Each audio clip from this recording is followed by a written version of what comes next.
시청자 여러분 안녕하십니까. 코로나19로 부족한 이 병상 문제와 함께 의료계 집단 휴진이 이어져서 불안감이 컸을 수밖에 없는데요.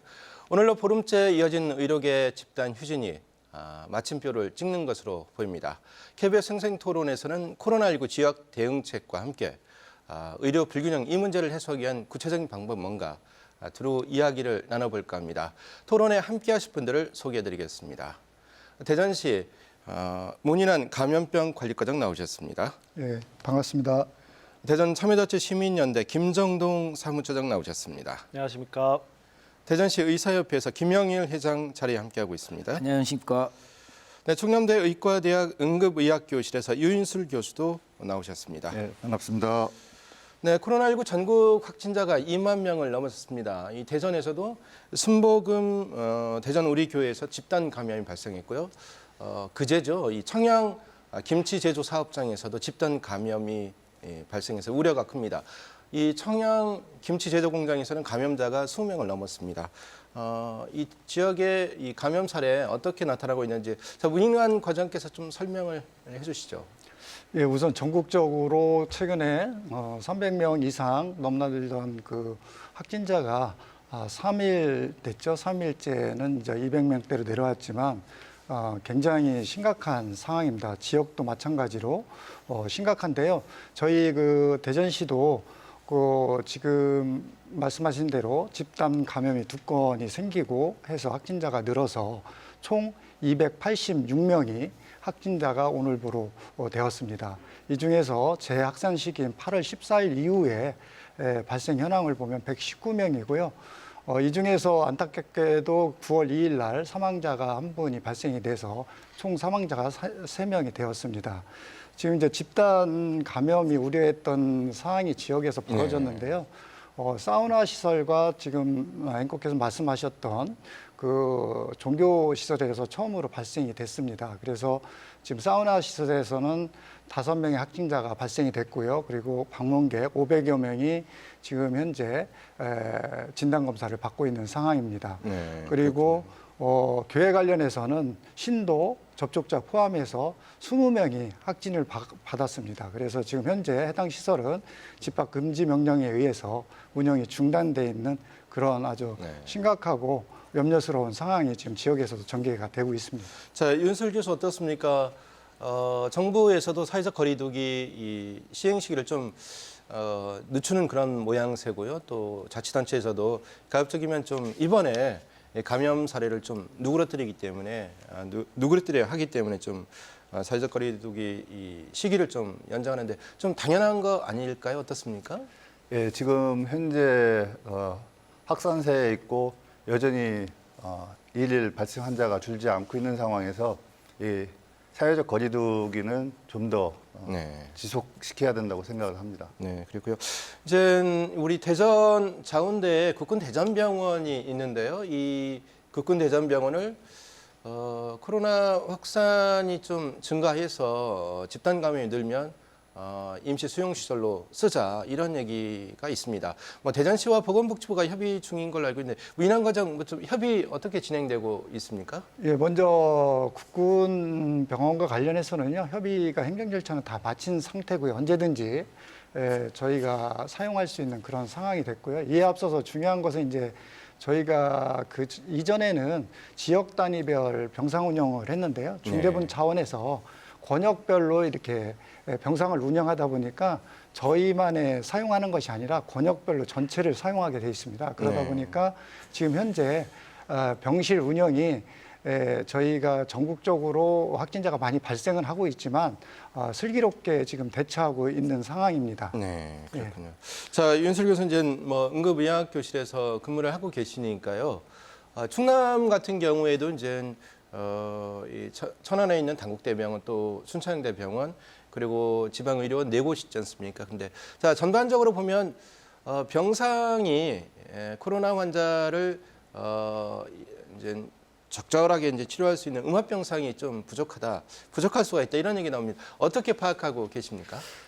예, 지금 완전한 음압병실은 환자 발생 숫자에 비해서 좀 부족하고요. 네. 그러다 보니까 이제 기존의 일반 병실로 사용했던 그런 병실들을 음압실은 아니지만 네. 별도의 이제 그 1인실 형태로 이렇게 격리 공간을 만들어서 환자를 수용하고 있는 그런 상황입니다. 네, 그렇군요. 그래서 실제적으로 이런 그 코로나 환자를 적절하게 치료하기 위한 음압병실 자체는 좀 부족하다고 네, 볼 수 있습니다.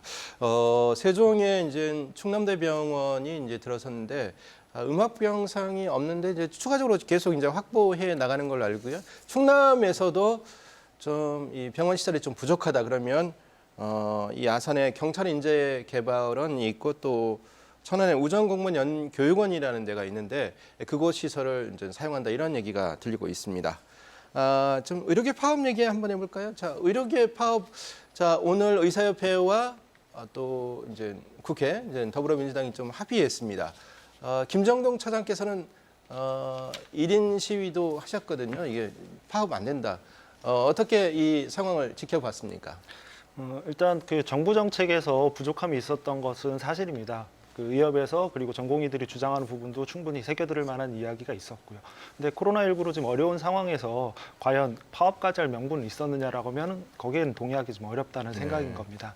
다행히 오늘로 이제 파업이 정리가 돼서 끝났다고 얘기하기는 어려울 것 같습니다. 왜냐하면 이제 실질적으로 공공의료 확충을 위해서 어떤 정책을 펼지 어떤 방법으로 그리고 재정을 얼마나 투입할지 이야기할 것들이 정말 많거든요. 근데 다행히 이번 계기를 거쳐서 국민들이 공공의료에 대해서 확충에 대해서 한 번 더 생각하는 계기가 됐다고 생각을 하고요. 네. 이후에는 사회적 합의가 필요할 것 같습니다. 자, 김영일 회장, 회장께서 당연히 이제 이번 파업을 지지한 걸로 알고 있거든요. 의사분들 중에는 이번 파업 좀 안 된다. 코로나19 상황에서 무슨 파업이냐라고 말씀을 주신 분도 있지만 굉장히 드물었던 것 같고요. 자, 의사협회의 기본 입장 무엇이었습니까? 예, 일단 이 코로나 팬데믹 상황에서 의료진 희생 속에서 일종의 전쟁이죠. 그래서 적절하지 않는 이런 보건의료 정책 이런 걸 4대 악법이라고 저희가 지정했지만 이런 것을 갖고 나왔기 때문에 일단 그 보건의료 정책의 그 수행자로 의료계를 무시하고 그다음에 실패한 의전원이라든가 아니면 간호대학교 증원 등 실패한 정책을 답습했기 때문에 네. 저희는 강한 투쟁을 하였습니다. 네, 그렇군요. 일단은 제 전공의 어떤 단체에서는 이번 파업이 이제 종료되는 수순이지만 정부안을 좀 받아들일 수 없다 이런 얘기도 일각에서 나오고요. 정부 아직 못 믿는다 이런 얘기도 나오고 있습니다. 전공의들의 어떤 의견인데요. 자, 이제 문인환 과장도 이제 의사분들하고 이제 상호 협조해야 되는 상황인데 이번 파업 보면서 좀 마음이 불편했을 것 같습니다. 어땠습니까? 많이 불편했죠. 사실은 우리 여기 회장님 나와 계시지만 의협 회장님, 대전 의협 회장님 나와 계시지만 저희하고는 굉장히 협조적으로 코로나 대처라든지 이쪽에서 많은 물신양면으로 많이 도와주고 계십니다. 많이 불편했었고요. 그렇지만은 이제 그 내용을 뜯어 보면 사실은 우리가 이 계기로 공공의료에 대한 여러 가지 담론과 의제들을 던져졌다 그렇게 생각을 합니다. 왜냐하면은 저희가 최근에 코로나 관련해서 감염병 관련 역학조사관을 이제 공모를 했는데요. 직원 공모를 했는데 또 불구하고 몇 차례에 걸쳐서 응모자가 없어서 응모자가 없어서 채용을 못하는 그런 상황이 좀 벌어지고 있습니다. 그런 면에서는 어떤 방법상의 문제는 있겠지만 우리가 궁극적으로는 서로 협의와 그런 문제에 대한 것들을 진지하게 논의할 시점이 됐다. 그렇게 생각을 합니다. 네. 일단 뭐 역학조사관 이번 이제 파업이 정말 깨끗하게 끝나면요, 뭐 당연히 신청자가 있을 걸로 기대하고요. 자, 윤술 교수께서는 이번 파업의 어떤 그 쟁점이라고 했을까요?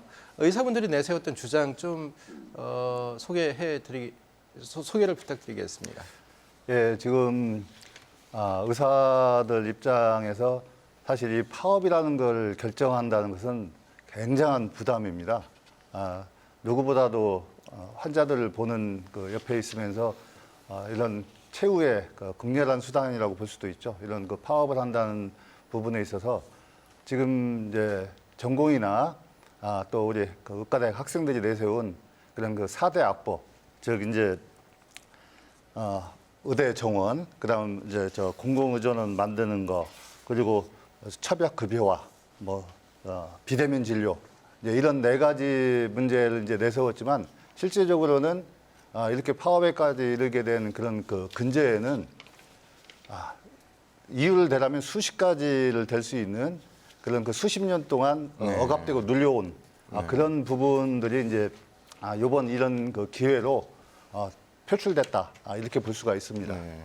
김정주 소장께서는 이제 시민단체에서 이제 참여연대 같은 경우는 의사 파업 빨리 철회해라 이런 그 릴레이 시를 벌여 오셨는데요. 자, 의사분들의 주장이 좀 우리가 사회적으로 공감받기 어려운 측면이 있다라고 하면 좀 어떤 것이 있을 수 있을까요? 일단 내용 자체에 대해서 좀 어떻게 전달하느냐의 문제가 있을 수 있을 것 같습니다. 공공의료 확충은 국민적으로 공감대가 있는 방향으로 생각을 하거든요. 네. 기업에서도 전공의들도 이 부분은 동의를 했다고 생각합니다. 그럼 방법론이 단순히 정원을 늘리고 그리고 공공의대만 만든다고 해서 그 공공의료 확충되냐? 그건 아니거든요. 이 부분은 저희도 동의를 합니다.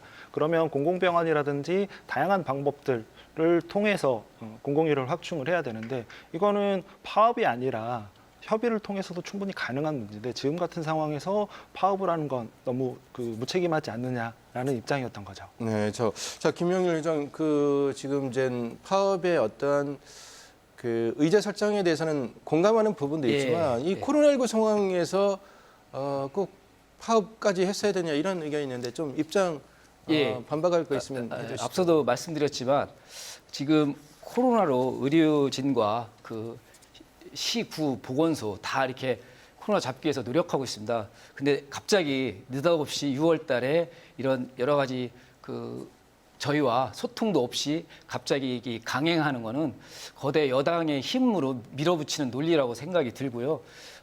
저희가 이 시기에 만약에 이런 얘기 없고 나중에 만나서 얘기하고 전혀 협의도 없었습니다. 정부랑.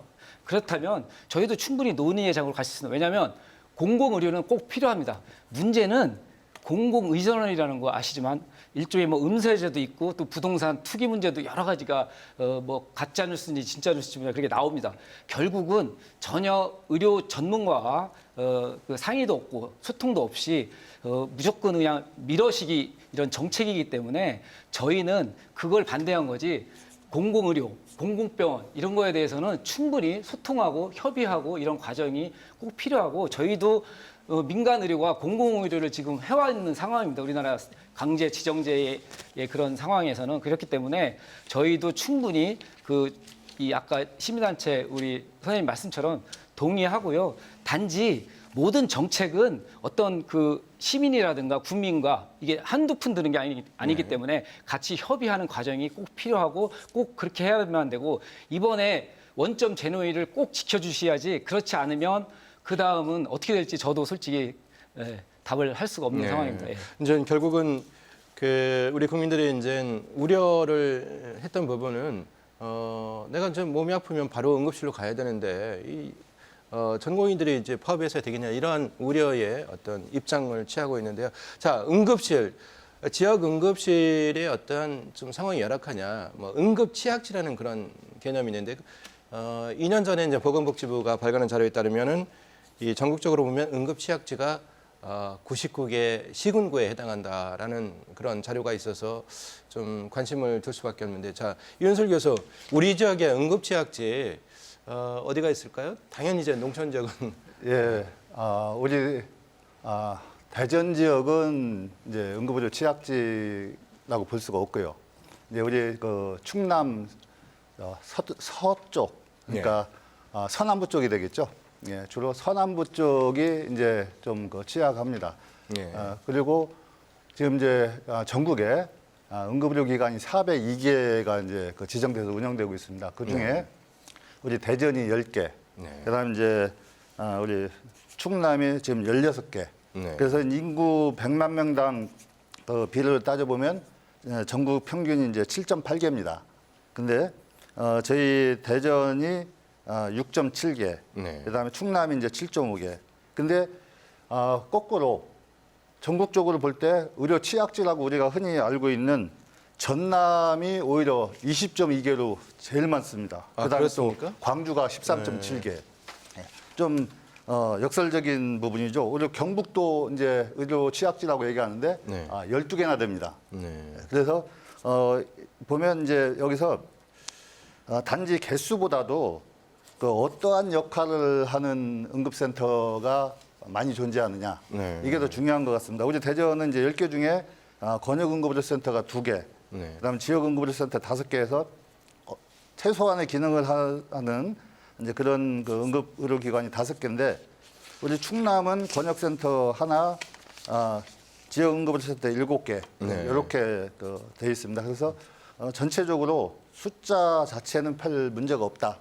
그런데 이제 환자들이 주로 어떤 응급실을 이용하는 데 있어서 차단이 없다 보니까 네. 환자가 원하는 대로 마음대로 들어올 수 있죠. 네, 네. 그러다 보니까 주로 이제 큰 병원 응급실로 몰린다. 네. 그래서 개수는 이제 있지만 몰리는 병원에 몰리니까 결국에 진짜 응급 환자가 아닌 비응급 환자들로 인해서 네. 진짜 응급 환자들이 좀 적시에 적절한 처치를 못 받는 그런 문제들이 좀 있습니다. 자, 문인환 과장 윤슬 교수 얘기대로라면 뭐 대전의 어떤 시설적인 측면에서 보면 뭐 크게 부족하지 않는다라는 입장을 취했는데요.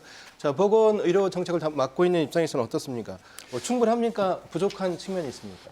예, 지금 말씀드린 대로 상대적으로는 뭐 불편하다고 보기는 좀 어려울 것 같고요. 다만 이제 응급 분야 외에 필수 의료과 같은 경우에는 아시다시피 이제 그 기피 현상이 좀 있죠. 그래서 의사 수는 많지만 상대적으로 많지만 또 그 필수 의료과 부분에서는 상대적으로 또 의사 수가 좀 적어서 좀 어려움을 겪는 그런 부분이 있지 않나 그렇게 생각을 합니다. 자, 이제 그 김영희 회장님, 이제 정부가 이번에 공공의대를 설립하고 또 의대 정원을 늘리겠다는 그런 입장은 자, 우리가 OECD 기준으로 봤을 때 좀 의사 수가 부족하다. 인구 1000명당 그 의사 수가 뭐 3.0명을 조금 넘는 것 같은데요. 자, 의사 수가 기본적으로 부족합니까? 아니면 충분합니까?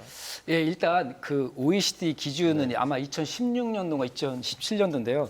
저희가 2020년 기준으로 보면 한의사 포함해서 네. 한 3.0 정도 됩니다. 인구 1000명당 의사가. 그리고 젊은 의사 비율과 인구 대비 의사 증가율이 OECD보다 한 반 이상 높습니다. 그리고 무슨 뜻이죠, 그거는? 예?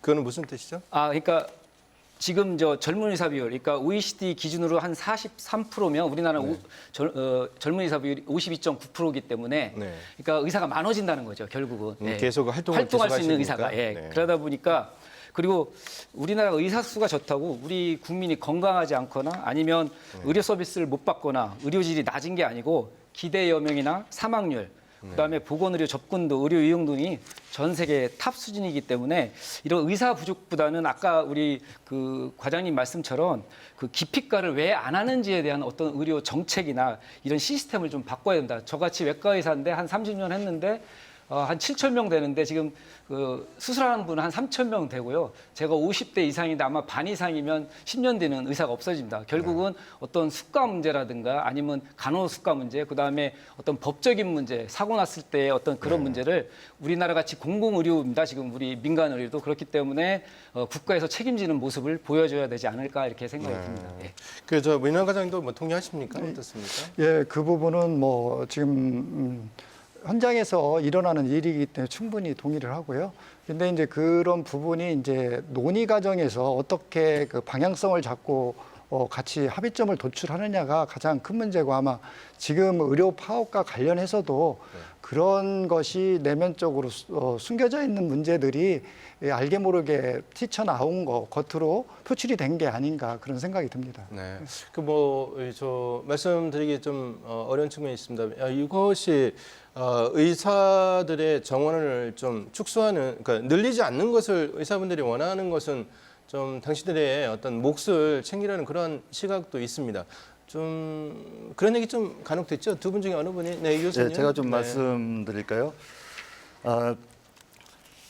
지금 의사 수를 늘리는 이 부분을 반대한다. 이제 이렇게들 알고 계시는데 네.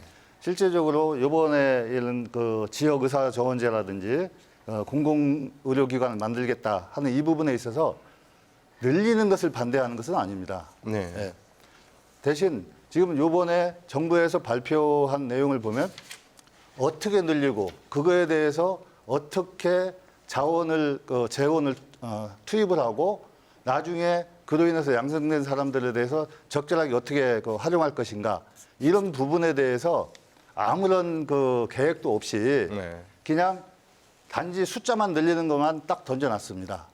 그러고 나서 그 후에 계속해서 여러 가지 이제 정부에서 말도 바뀌고 여러 가지 자료나 이런 것들이 나오는 거 보면 이제 상당히 정부가 거짓말을 많이 한 그런 내용들이 있는 거죠. 네, 거짓말을 했다. 네. 자, 이제 그렇다면은 정부의 기본적인 그 스탠스는 이런 것 같더라고요.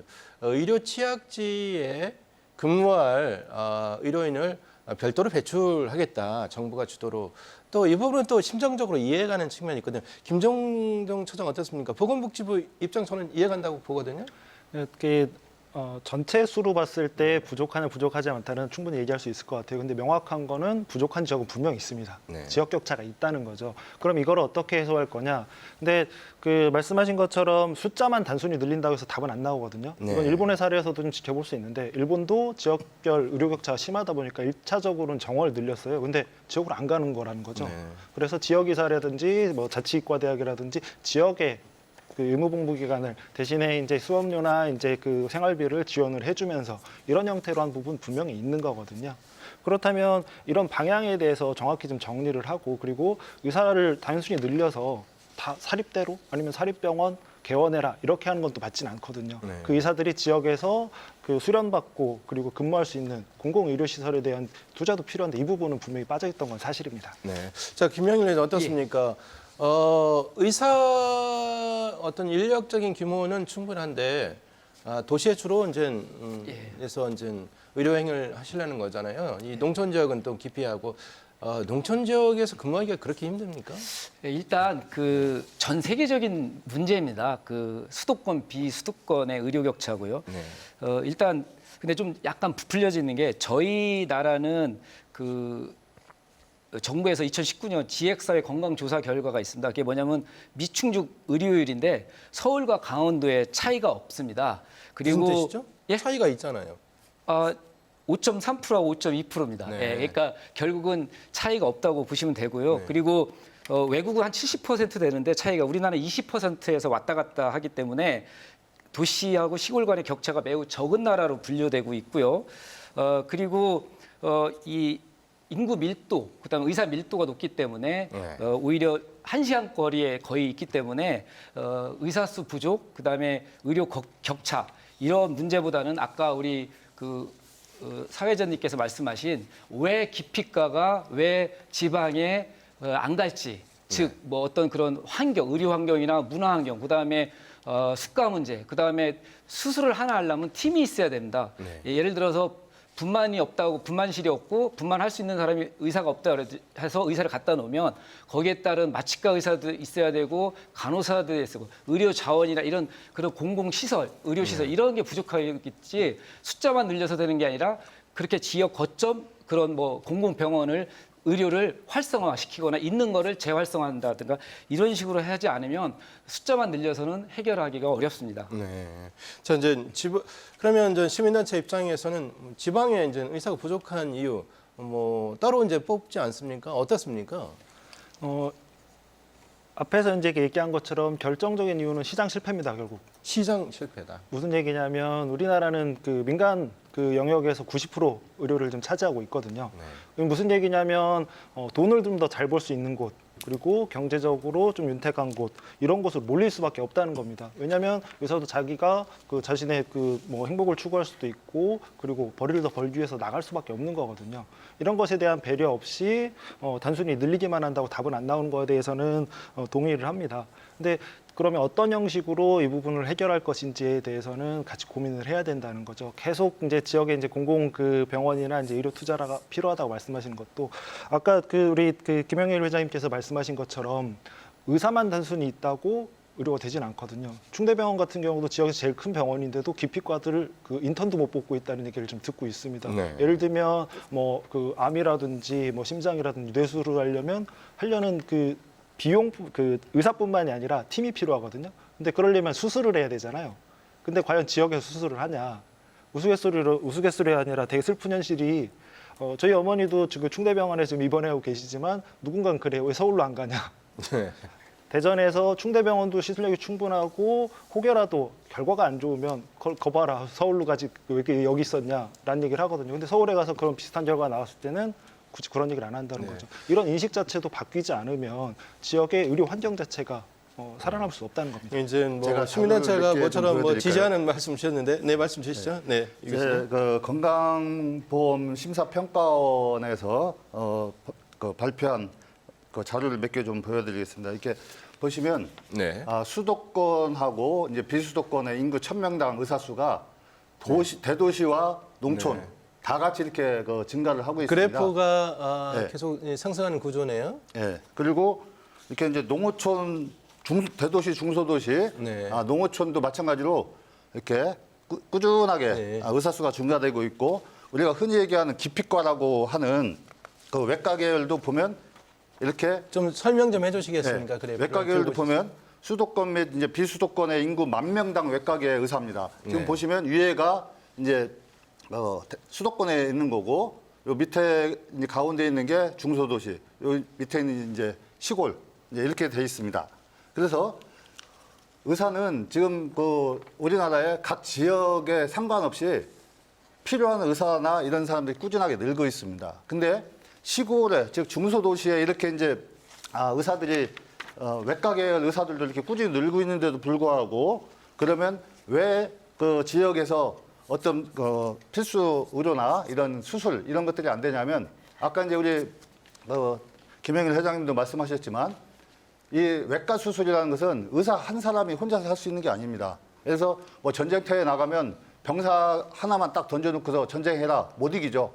즉 뒤에서 보급도 해야 되고 여러 가지 인력 지원도 해야 되고 그래야 이제 싸울 수 있습니다. 그런데 지금 이제 보면 우리나라에 이렇게 지금 특히 많은 이제 부분이 산부인과 네. 그다음에 이제 뭐 흉부외과 이런 부분을 얘기하는데 이게 이제 2018년도에 그 분만 건수가 영인 지역이 이렇게 각 지역별로 이렇게 좀 많습니다. 여기 이제 보시면 심지어 수도권인 경기, 인천도 이렇게 그 분만이 0입니다. 그러면 산부인과 의사가 지금 현재 2018년 기준으로 우리나라 5,692명. 네. 자, 그런데 이렇게 지금 분만 건수가 없습니다. 여기에 의사가 들어갈 수가 없습니다. 그리고 지금 연간 분만 건수가 한 30만 건 정도 되는데 5,690이면 6,000명 잡으면 한 사람이 1년에 50명 그 분만 담당하는 거거든요. 네. 그러면 한 7일에 한 명 분만입니다. 병원을 운영할 수가 없죠. 자, 그러다 이제 보니까 이렇게 보면 산부인과 의사가 거의 6,000명 가까이 되는데 분만실, 네, 화면을 좀 분만실적이 보여주실까요? 네. 있는 의료기관이 갈수록 줄다가 결국에 2017년에는 580개. 네. 많은 산부인과 의사들이 자기가 열심히 수련을 해서 배운 그거를 그대로 현장에 나와서 써먹고 네. 싶은데 현장에 나오면 그걸 써먹을 수 없는 구조가 지금 우리나라 의료계의 구조가 네. 돼 있다는 거죠. 자, 그러면 이제 달리 좀 얘기를 한번 나눠볼까요? 자, 문인환 과장 이제 대전시는 뭐 큰 전반적으로 봤을 때는 의료 시설이 뭐 부족한 그런 상황은 아닌데, 자, 의료 시설이 좀 부족하다, 우리 지역에 부족하다라고 하면 이제 정부가 공공보건 의료에 대한 어떤 집중 투자가 뒤따라야 되고요. 또 정부가 그렇게 큰 돈이 없다는 거 아닙니까? 지방자치단체에서 그 관련된 분야에 대해서 좀 재정을 투입할 수 있는 여력가 없습니까?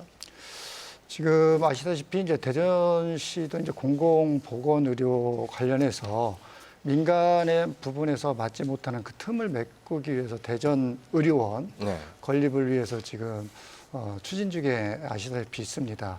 그런 부분에 이제 막대한 재정을 투입하고 있고요. 또 앞으로도 그게 확정이 돼서 운영이 되면 거기에 따른 또 많은 막대한 예산이 투입될 테고요. 지금 이제 대부분이 공공의료라든지 그 시설 그 부분과 관련해서는 지속적으로 지금 국비라든지 시비가 투입이 되고 있습니다. 예를 들면 이제 최근에는 이제 건양대병원 같은데 음압병실 같은 경우도 오실에 한 그 10억 정도 네. 투입이 되고요. 근데 이제 이런 부분적인 것보다는 저희가 봤을 때는 이제 종합적으로 좀 전문화하고 또 기능을 좀 확대할 수 있는 부분에 좀 많은 지속적으로 많은 정부의 투자가 좀 있어야 되고 그에 따라서 지방자치단체도 좀 관심을 가지고 그런 부분을 개발을 해서 병원 측과 네트워크를 구성을 해서 최대한 좀 지역 의료의 시설이라든지 인력이 향상될 수 있도록 함께 노력을 해야 될 것 같습니다. 네. 저 문인환 과장 저희가 이제 그 패널로 모신 거는 좀 의사협회에 대해서 비판적인 목소리 내라고 했는데 또 같은 입장을 주셨는데요. 자, 의료인들이 이 코로나19 팬데믹 상황에서 좀 거리로 나설 수밖에 없었다. 좀 그 변명 내지 또 입장을 낼 수 있는 좀 시간 드리겠습니다. 자, 김영일 회장 왜 거리로 나갔습니까?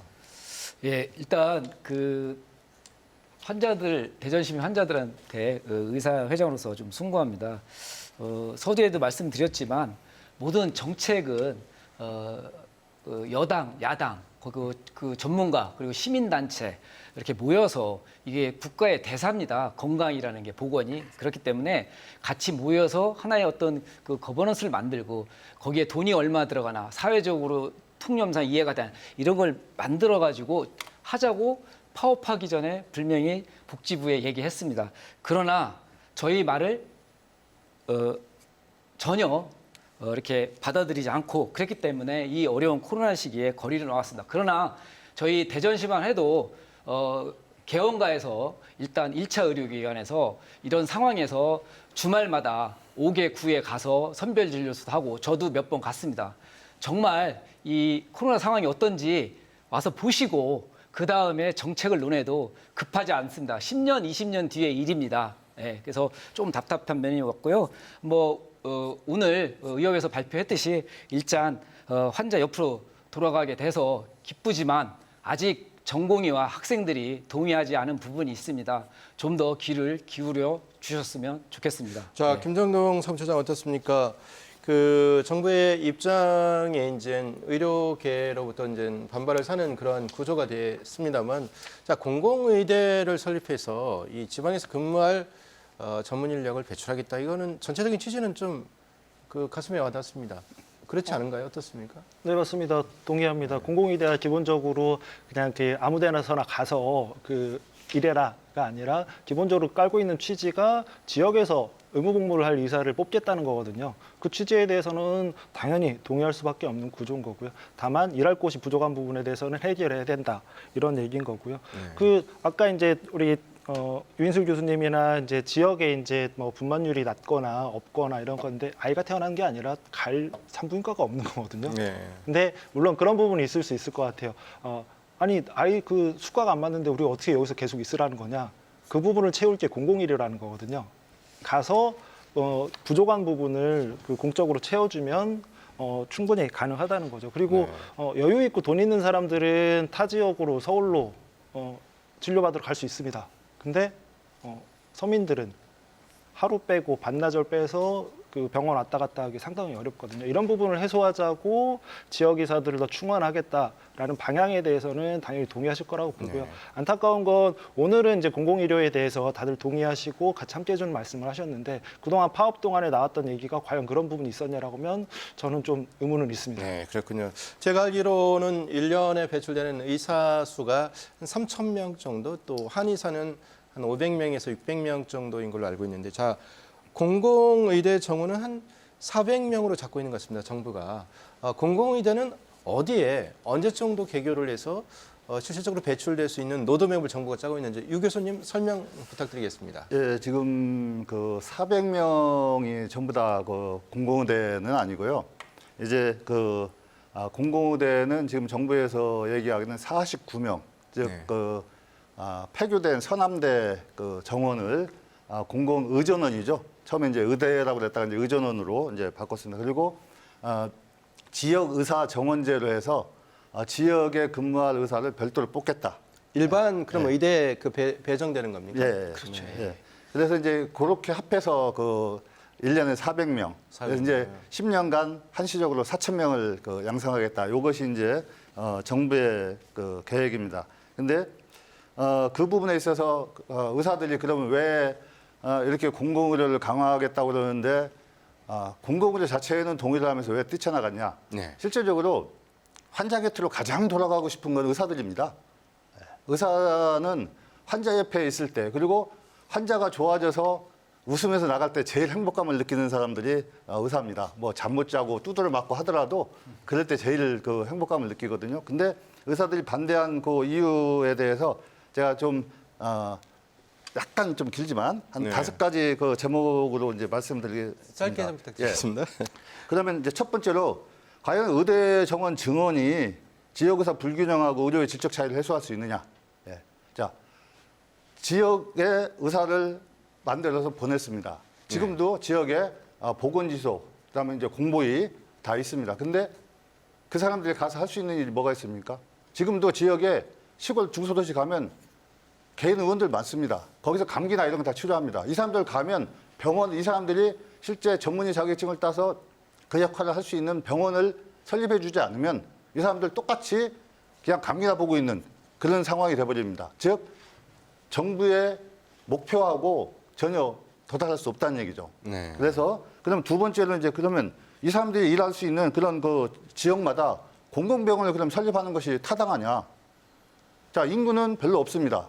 지금 이 지역에서 원하는 것이 감기나 이런 의사를 원하는 게 아니라 진짜 응급 상황에서 수술도 해주고 중환 그런 걸 요구하는 거거든요. 그런데 결국에 그러면 병원이 필요합니다.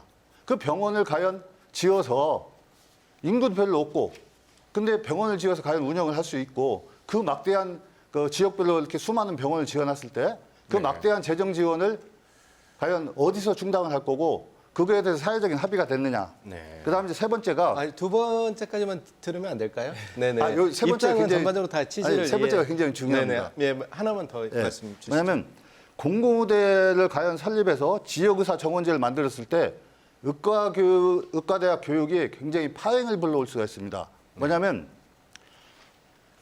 같은 의과대학에 어떤 학생은 정식 그 입학 과정을 통해서 들어왔고 어떤 학생은 지역의사 정원제에 들어와서 한 교실에서 같이 수업을 합니다. 그러면 학생 간에 서로 위화감이 생기게 되죠.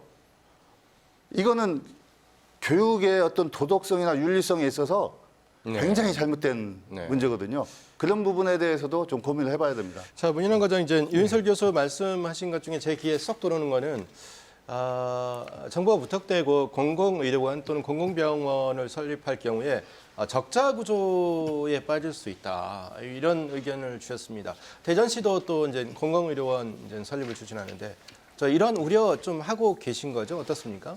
예, 우선 공공의료원 특히 이제 뭐 지금 운영을 안 하고 있지만 그 각 의료원을 보면 거의 적자가 많습니다. 근데 이제 그 적자를 메꾸는 부분이 이제 부대 시설을 운영을 해서 예를 들면 장례식장이라든지 네. 등 부대 시설에서 운영 나오는 부분으로 그렇게 또 예상보다는 적자가 크지 않더라고요. 전국의 의료원들을 살펴보니까요. 네.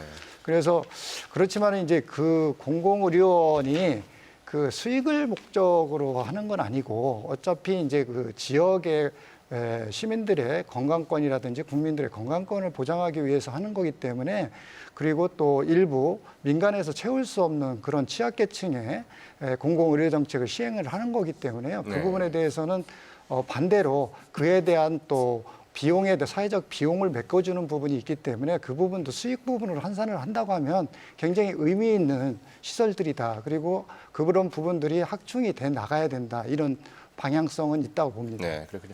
그 부분에 대해서 하나 반론을 좀 할까요? 네, 말씀 주시죠. 예. 왜냐하면 병원은 기본적으로 환자를 봐서 벌어들인 수익으로 병원이 운영되게 해야 되는 게 가장 기본입니다. 근데 환자를 봐서는 병원을 운영할 수 없고 오히려 거꾸로 장례식장이나 매점 이런 걸 운영해서 그 수익으로 병원을 운영해라. 이건 굉장히 잘못됐죠. 전 세계 어딜 가봐도 대학병원에 장례식장을 우리나라처럼 이렇게 호화롭게 지어놓고 운영하는 나라 없습니다. 결국에 보시면 이게 전부 다 국립대병원 한번 다 보십시오. 2016년부터 2017년, 그다음에 올해 19년까지 요 전부 다 빨갛습니다. 네네네. 국립대병원도 지역의 거점 병원들인데 환자를 봐서는 전부 다 이렇게 적자를 보고 있습니다. 그뿐만 아니라 2018년, 19년 이게 지금 대한민국에 내놓으라는 수도권 병원 포함한 45개 병원입니다. 다 빨갛죠. 네.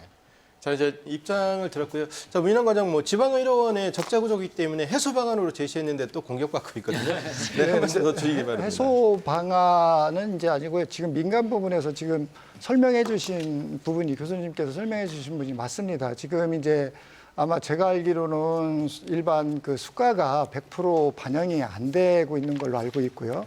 그 의료보험 수가가 낮음에 따라서 지금 말씀하신 대로 환자만을 가지고서 그 진료비를 가지고 환산했을 때는 수익이 안 되는 걸로 알고 있습니다. 전적으로 그 부분에서는 동의를 하고요. 다만 우리가 지금 시행하고 있는 그 공공의료 부분은 그런 전체적인 걸 따지는 거기 때문에 민간 의료 부분에서 주장하는 부분하고 좀 약간 다른 부분이 있다. 좀 그렇게 이해를 해주시면 좋겠습니다. 네, 이제 오늘 오전에 그 더불어민주당하고 또 보건복지부 의사협회는 합의를 했습니다. 공공의대 설립 그리고 의대 정원 늘리는 부분은 이 코로나19 환자가 좀 주춤할 때 그때까지 미루자 이런 입장을 냈습니다. 전공의 입장은 좀 복잡한 것 같습니다. 정부를 믿을 수 없다 이러한 여전히 불신감이 있는 것 같은데, 자, 의사협회하고 전공의 단체가 약간 결이 다르거든요. 김영일 회장님, 예. 의사협회하고 왜 다릅니까, 전공의하고?